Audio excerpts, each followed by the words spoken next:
അങ്ങോട്ട്. നേരം വെളുത്തപ്പം മുതൽ തുണി വാങ്ങണം എന്ന് പറഞ്ഞ് വന്നതാണ്. ഈ വെഞ്ഞാറ് മോഡൽ ഏതെങ്കിലും കടകളെ തുണി എനിക്ക് പിടിച്ച സകലമാന കടകളും കയറി ഇറങ്ങി ഞാൻ നിരങ്ങി. സെലക്ഷൻ ഉണ്ടെങ്കിലാ മുടിഞ്ഞ വില. ഒന്ന് അടങ്ങ മനുഷ്യ.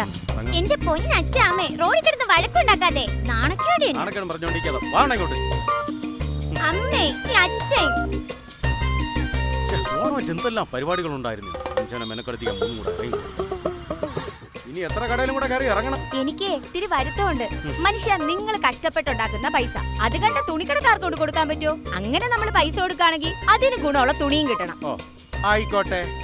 ഇങ്ങനെ ഭർത്താവിനെ സ്നേഹിക്കുന്ന ഒരു ഭാര്യ എന്ത് അല്ലേ? പോ ഇവിടുന്ന്. അങ്ങോട്ടങ്ങനെ നോക്കാം. അയ്യോ ചേട്ടാ, ദോ അവിടെ വേറൊരു കടയുണ്ട്, ധന്യ ടെക്സ്റ്റൈൽസ്. നമുക്ക് അവിടെയും കൂടെ ഒന്ന് കയറിയാലോ? വാ,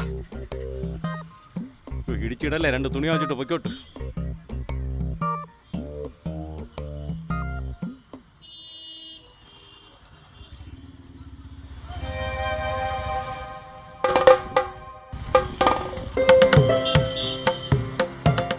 നോക്കമ്മ, കൊള്ളാല്ലേ? കൊള്ളാടി, നല്ല കളക്ഷൻ.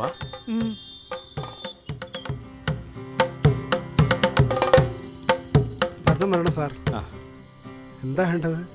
എൻ്റെ പൊന്നി ചേട്ടാ, നേരം വെളുത്തപ്പോൾ ഇറങ്ങിയതാണ് ഓണക്കോടി മായ്ക്കാനെന്നും പറഞ്ഞു. വെഞ്ഞാറമൂടുള്ള കംപ്ലീറ്റ് വലിയ കടകളും കയറി ഇറങ്ങി.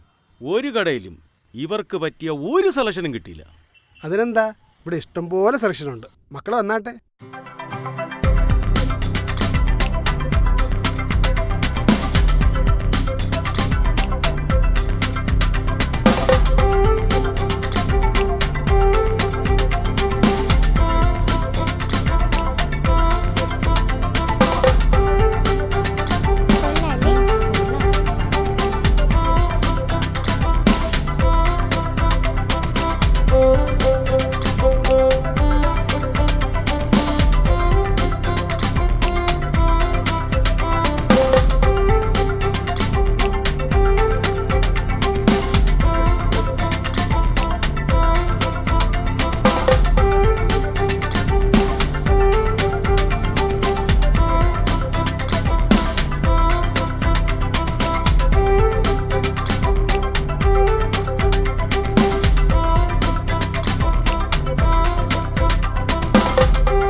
ഓണത്തിന് ഫുൾ ഓഫർ ആണല്ലേ?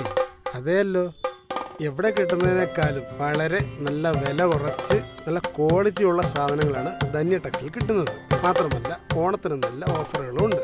ഇത് ധന്യ ടെക്സിൽ മാത്രം ലഭിക്കും. ശരി അണ്ണാ, ഇനിയും വരാം. മക്കളെ, ഓ നേരം വെളുത്തപ്പോ മുതൽ അവിടെ എവിടെയും കറങ്ങി കിടന്നു. ഈ ധന്യ ടെക്സിൽ വന്നാ പോരായിരുന്നോ? പോ അങ്ങോട്ട്.